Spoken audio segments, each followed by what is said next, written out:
Good morning, student. We had started the chapter 3 in political science, election and representation. In this first part, we studied about what is election and why it is conducted. Okay, and we studied the democracy, about democracy, and also the election system in India, FPTP system, the PR system, and how does PR system works in Rajya Sabha election, the comparison between FPTP system and PR system of election. Now today we are studying the next part of it, why did India adopt the FPTP system. India में FPTP system क्यों adopt किया गया है, इसके पीछे reason ये है कि जो FPTP सिस्टम है सबसे ज़्यादा सक्सेसफुल है, पॉपुलर है और सिंपल है ना। जो FPTP सिस्टम है इसमें वोटर्स को ये क्लियर चॉइस होती है वोटिंग के टाइम पर, इलेक्शन के टाइम पर, कि कौन सा कैंडिडेट किस पार्टी से उन्हें रिप्रेजेंट कर रहा है और किस बेस पर उन्हें चुनना चाहिए। FPTP सिस्टम जो है वोटर्स को और भी कई सारे ऐसे चॉइसेस ऑफर करता है जिससे वो पार्टीज़ में और कैंडिडेट्स में सिंपली उनमें जो है चॉइस कर सकते हैं। Okay, FPTP system generally gives the largest party और collision some extra bonus seats more than their share of votes would allow। जो FPTP सिस्टम है वो जनरली जो बड़ी बड़ी पार्टीज़ हैं या फिर कोलिशन हैं उस समय पर, ऐसे समय पर एक्स्ट्रा सीट्स का जो बोनस सीट्स का जो प्रोविज़न है वो प्रोवाइड कराता है। जितना वोटिंग का शेयर है उससे ज़्यादा कुछ शेयर जो है उनको अलाउ कराता है वोटिंग में। FPTP सिस्टम जो है वोटर्स को एनकरेज करता है कि जो डिफरेंट सोशल ग्रुप्स हैं वो साथ में आए, इकट्ठा टुगेदर हो और लोकेलिटी में, एक एरिया में इलेक्शन को विन कर सके। Okay, now reservation of constituencies. अब जो कॉन्स्टिट्यूंसीज बनाई जाती हैं वो किस बेस पर बनाई जाती हैं, ठीक है। हमारे देश में कास्ट बेस्ड डिस्क्रिमिनेशन की हिस्ट्री रही है, जाति के आधार पर भेदभाव का जो इतिहास है हमारे देश में रहा है। तो इस तरह के सिस्टम में जो FPTP इलेक्टोरल सिस्टम है वो डोमिनेंट सोशल ग्रुप की तरह काम कर सकता है और जो कास्ट डोमिनेंट होता है वही हर जगह जीतता है। जो ऑप्रेस्ड सोशल ग्रुप हैं वो हमेशा रिप्रेजेंटेड ही रह जाते हैं। इसलिए ये डिसाइड किया गया कि कुछ कॉन्स्टिट्यूंसीज जो हैं उनको क्या की जाएंगी, रिजर्व की जाएंगी।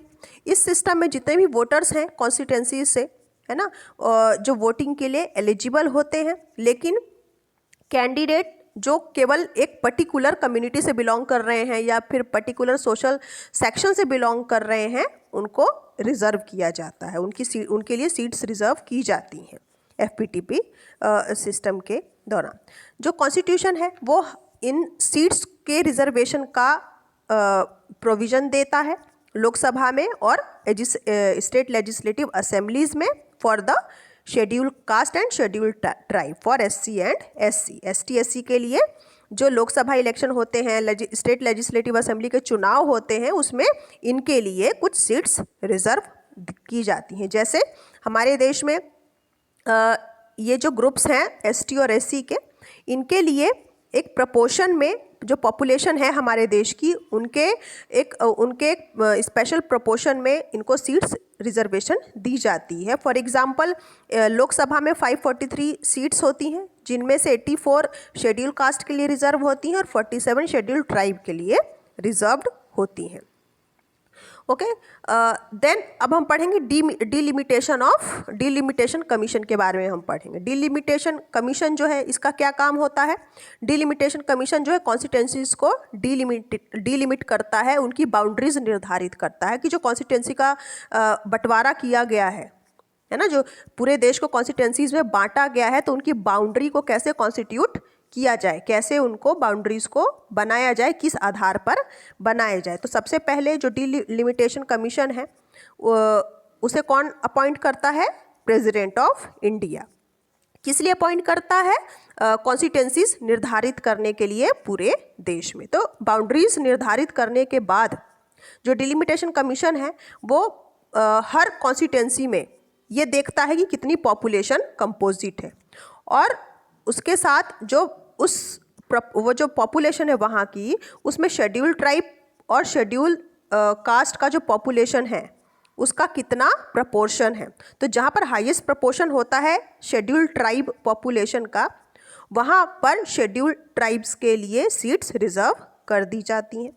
शेड्यूल कास्ट की केस में जो डिलिमिटेशन कमीशन है वो दो चीज़ें देखता है। पहला ये कि जो कॉन्स्टिट्यूंसी पिक की गई हैं वहाँ पर शेड्यूल कास्ट का पॉपुलेशन सबसे ज़्यादा होना चाहिए, और साथ ही ये दूसरे राज्यों के अलग अलग क्षेत्रों में भी इनका स्प्रेड होना चाहिए, है ना।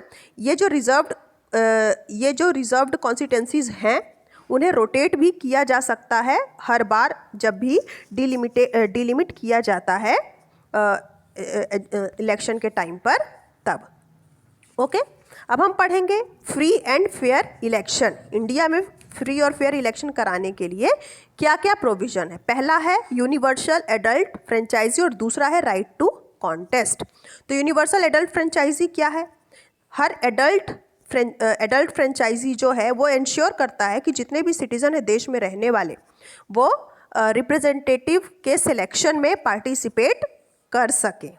ठीक है, ये जो सिस्टम है यूनिवर्सल एडल्ट फ्रेंचाइजी का, ये इक्वालिटी और नॉन डिस्क्रिमिनेशन के प्रिंसिपल पर बेस्ड है, जिसे हम राइट्स वाले चैप्टर में ऑलरेडी पढ़ चुके हैं।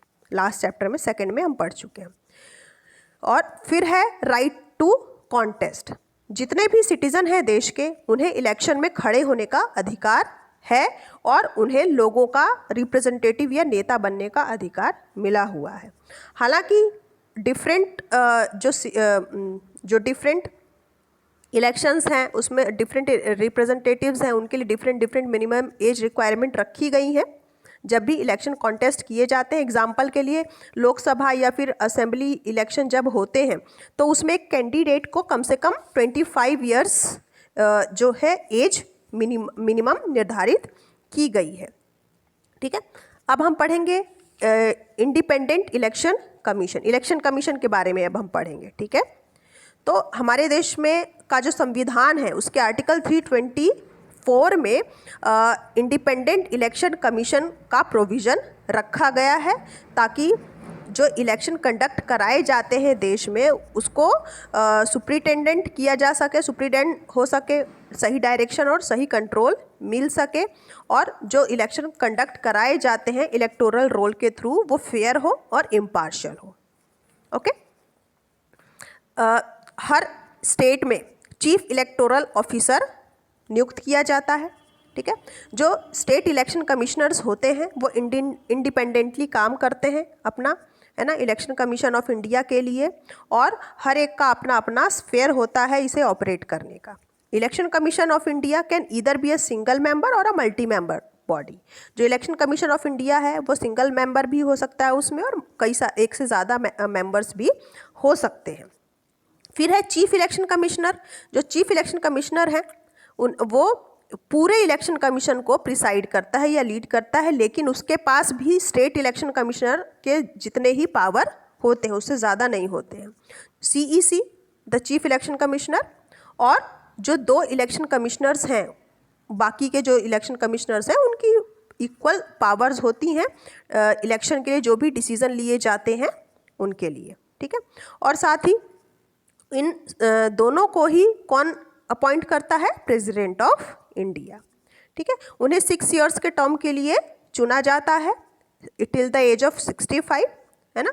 जो CEC हैं, चीफ एग्जीक्यूटिव कमिश्नर जो होते हैं, उन्हें उनकी टर्म के पहले, मतलब 6 इयर्स की टर्म के पहले भी हटाया जा सकता है अगर जो लोकसभा और राज्यसभा हैं उनके जो दोनों हाउसेज हैं उनकी स्पेशल मेजॉरिटी है, रिकमेंडेशन है, तो प्रेसिडेंट के थ्रू उन्हें उनके कंप्लीट टर्म के पहले भी हटाया जा सकता है। ठीक है, अब हम पढ़ेंगे कि इलेक्शन कमिश्नर जो है, इलेक्शन कमीशन जो है हमारे देश का, इंडिया का इलेक्शन कमीशन जो है उसके क्या क्या फंक्शंस हैं। सबसे पहला फंक्शन तो उसका ये है कि जो इलेक्शन कमीशन है वो वोटर्स की लिस्ट तैयार करता है ना, और वो पूरी कोशिश करता है कि जो भी ये वोटर्स की लिस्ट बनाई गई है वो उसमें कुछ गलतियां ना हो, या फिर जो रजिस्टर्ड वोटर्स हैं उनके नाम एग्जिस्ट हों, उन्हीं के नाम इसमें एग्जिस्ट होने चाहिए जो रजिस्टर्ड हैं, या फिर किसी नॉन एलिजिबल या नॉन एग्जिस्टेंस वोटर का नाम इसमें ऐड ना हो। ये पूरा तसल्ली करते हैं ये इलेक्शन कमीशन, उसके बाद ही वोटर लिस्ट जारी की जाती है। और साथ ही और क्या क्या फंक्शन करते हैं, इलेक्शन की टाइमिंग फिक्स करते हैं, इलेक्शन का शेड्यूल प्रिपेयर करते हैं, इलेक्शन शेड्यूल में इलेक्शन का नोटिफिकेशन, नॉमिनेशन फाइल करने की डेट, नॉमिनेशन फाइल करने की लास्ट डेट, स्क्रूटिनी की लास्ट डेट मतलब सुधारों उसमें बदलाव करना हो तो उसकी लास्ट डेट, अपना नाम अगर विड्रॉल करना है किसी कैंडिडेट को तो उसकी लास्ट डेट निर्धारित करते हैं, पोलिंग की डेट, काउंटिंग की डेट और रिजल्ट डिक्लेयर करने की डेट निर्धारित करता है इलेक्शन कमीशन। ठीक है, ये जो पूरी प्रोसेस है इसके दौरान जो इलेक्शन कमीशन है उसको पावर होती है कि वो फ्री और फेयर पोल कराने के लिए डिसीज़न ले सकता है।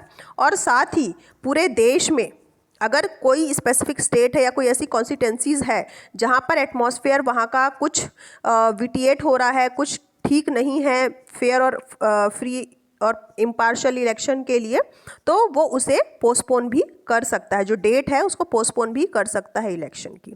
जो कमीशन है वो कोड ऑफ कंडक्ट भी जारी करता है हर पार्टीज़ के कैंडिडेट के लिए, और साथ ही वो किसी स्पेसिफिक कॉन्स्टिट्यूंसी में रीपोल भी करा सकता है अगर उसे लगता है कि यहाँ पर इम्पार्शियल फ्री और फेयर वोटिंग नहीं हुई है, तो वो वहाँ पर दोबारा भी पोलिंग कराने का अधिकार रखता है। और साथ ही इलेक्शन कमीशन जो है वो पॉलिटिकल पार्टीज़ के को रिकॉग्नाइज करता है और उन्हें सिंबल्स भी अलॉट करता है। ठीक है, तो ये था इलेक्शन कमीशन के फंक्शन। अब हम पढ़ेंगे इलेक्टोरल रिफॉर्म्स। इलेक्टोरल रिफॉर्म्स का मतलब क्या है कि कोई भी सिस्टम जो है इलेक्शन का, वो अभी तक ऐसा कोई सिस्टम नहीं आया है जो परफेक्ट हो, है ना, इसलिए समय समय पर इनमें कुछ बदलाव की ज़रूरत पड़ती रही। और डेमोक्रेटिक सोसाइटी है क्योंकि हमारा देश, है ना, तो डेमोक्रेसी में का जो मैकेनिज़्म होता है उसमें इलेक्शन फ्री और फेयर होना चाहिए, ये मैक्सिमाइज होना चाहिए फ्री फेयर और इम्पार्शल इलेक्शन। इसके लिए समय समय पर इलेक्शन कमीशन में कुछ ना कुछ बदलाव किए जाते रहे हैं। ठीक है, तो यहाँ पर कुछ सजेशंस दिए गए हैं जिससे डिस्कस किया गया है उसमें इलेक्शंस में कुछ सुधार करने के लिए। ठीक है, तो ये क्या क्या सजेशंस हैं। फर्स्ट ये है कि हमारा जो इलेक्शन सिस्टम है वो FPTP से उसमें कुछ चेंज किया जाना चाहिए और PR सिस्टम के कुछ वेरिएंट्स उसमें लागू किए जाना चाहिए। और ये भी इंश्योर करना होगा कि जो पार्टीज़ हैं उन्हें जितनी सीट मिलती हैं, है ना, वो पॉसिबल हो कि जो वोटर्स ने जो उन्हें वोट किया है उसी के प्रपोर्शन में उनको सीट्स अलॉट की जाएं। ओके, दूसरा है एक स्पेशल प्रोविज़न होना चाहिए, इंश्योर करना चाहिए कि जो हर जो पार्लियामेंट और असेंबली की जितने भी इलेक्शंस हैं उसमें 1/3 महिलाएं चुनी जाएं। ठीक है, और नेक्स्ट है there should be stricter provision to control the role of money in the electoral politics. Election के समय पर जो एक्सपेंसेस होते हैं, इलेक्शन पर जो खर्चे होते हैं, मनी का जो रोल है, इतना जो एक्सपेंस है उस पर कंट्रोल किया जाना चाहिए, क्योंकि इसे पे करने के लिए गवर्नमेंट को अपना स्पेशल फंड में से पैसा निकालना पड़ता है। ठीक है, कैंडिडेट्स जो चुनाव में खड़े हैं, जो इलेक्शन में जो कैंडिडेट खड़ा हुआ है उस पर कोई क्रिमिनल केस ना चलता हो, जब तक कि उसका अपील पेंडिंग है कोर्ट में तब तक उसको जो है इलेक्शन में खड़े होने का आदेश नहीं देना चाहिए। नेक्स्ट है there should be complete ban on the use of caste and religious appeal. जब भी चुनाव प्रचार होता है, इलेक्शन के कैंपेन चलाए जाते हैं, तो उस समय कास्ट और रिलीजन के बेस पर अपीलिंग का जो सिस्टम है वो कम्प्लीटली बैन किया जाना चाहिए। There should be a law to regulate the functioning of political parties की जो फंक्शन है उसको रेगुलेट करना चाहिए, उसको नियमबद्ध करना चाहिए और इंश्योर करना चाहिए कि उनके जितने भी काम हैं पॉलिटिकल पार्टीज़ के वो ट्रांसपेरेंट हो और डेमोक्रेटिक मैनर में हो, लोकतांत्रिक तरीके से होने चाहिए। ठीक है, तो इस पूरे चैप्टर में हमने यही पढ़ा कि किसी देश में जो डेमोक्रेटिक कंट्री है एक, है ना। तो वो किस पर आधारित है? फ्री एंड फेयर इलेक्शन के बेस पर आधारित है। तो जो इलेक्शन है वो इस तरह से कंडक्ट किए जाने चाहिए कि वो लोगों के जो विश्वास है, जो देश में रहने वाली जनता है, उनके फेथ, उनकी बिलीव्स पर खरे उतर सके, ठीक है। और उसके लिए जो भी ज़रूरत हो समय समय पर उसमें रिफॉर्म्स या बदलाव किए जाने चाहिए। Now this chapter is finished here. Read this chapter very nicely and listen the explanation very carefully, and please make notes and read the chapter and learn this chapter. After that I will provide you the question answer and exercise. You will have to make the notes by yourself. I am not going to give you that. Okay, good day.